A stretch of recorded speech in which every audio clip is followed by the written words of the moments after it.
Hello there, this is David from David Books and Comics, and today I want to look at Andromeda, number one.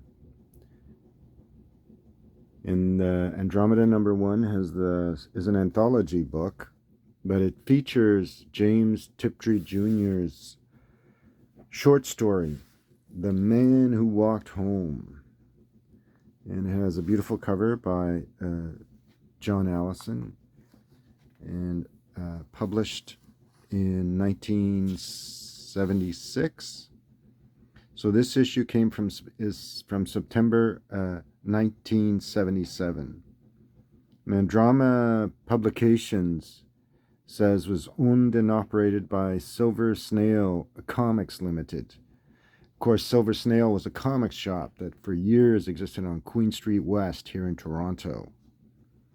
Anyway, so Dean Motter is the artist editor of this anthology comic book. And the one we're going to look at, it has three stories: The Man Who Walked Home, The Escape and Pursuit of Jeanne d'Arc, and A Day at Iskrid's by Jason Ross. So we'll look at Tiptree Jr.'s story. Now, James Tiptree Jr. is a pseudonym, of course. For the longest time, that was not known. And the real name of James Tiptree is Alice Hastings Bradley Sheldon, who had a PhD in psychology and worked, you'd be surprised to know, for the CIA. So the story starts, as you can see here, with an astronaut floating through space. As the story unfolds, and we flip through it, we realize, you can see these, you can see CCCP, meaning Russia. It's a post-apocalyptic story. So the story unfolds, and you see basically a crater and a primitive society, cavemen, and you see sheep, and the story unfolds chronologically, basically over centuries. Humankind becomes primitive, suspicious, and enters into a kind of deep, ignorant superstition. So it's a very pessimistic view of evolution and of human beings. However, in her story, human beings do evolve, and society becomes a bit more sophisticated.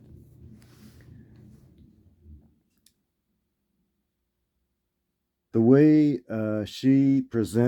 James Tiptree presents religion, the characters appear naive, ignorant, and they seem, according to her, to promote superstition, as you can see in this panel. So there's a deep pessimism to the story about a man. You can see this astronaut just floating through space. He's trapped in a kind of cycle of time, as if there was no time, actually. We could say time warp, but Tiptree seems to want to attach the science of physics to the story, and she does that by saying that he fell into a kind of, they were experimenting with a kind of black hole, and that affected how he ended up just floating through outer space. She seems to struggle here in this story with the notion of hope, and opts instead for a note of deep fatalism Here in this scene, you see the sophisticated society, and this was over centuries that had passed. The sophisticated society all of a sudden uh, decides, okay, we know when the astronaut is going to appear, and they figured out that he was an astronaut. However, the religious figures who also showed up and are showcased in the story are basically shown to be uh, ignorant and promoting a kind of superstition. In the end, the man who walked home is a pessimistic view of humankind, an antithesis of a human being, the man, who could not find a way out, or in this case, a way home. When you extrapolate hopelessness and pessimism, as she does in this story, humankind in the man who walked home is what you're left with. Someone who's basically trapped in this endless cycle of lost space and time.